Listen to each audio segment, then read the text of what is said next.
Кез келген бизнеске предметный съемка жасап беретін CapCut қосымшасындағы керемет функция.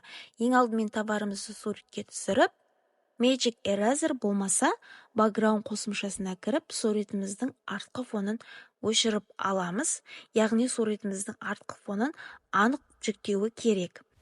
Одан кейін CapCut қосымшасына кіріп, искусственный интеллект функциясына кіреміз, артқы фоны өшірілген суретімізді жүктейміз. Осы жерде суретіміздің размерін келтіріп алсақ болады.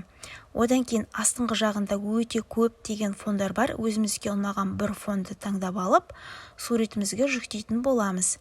Ең қызығы, суреттің үстінен бассаңыз, фонын қайтадан басқа түрлі қылып өзгертіп береді. Ішінде өте көп деген фондар бар. Фондарды қолданып, түрлі предметный съемкаға фондарды қолдансаңыз болады. Егер де арнам ұнаған болса, лайк басып, пікір қалдырып, тіркелуді ұмытпаңыз.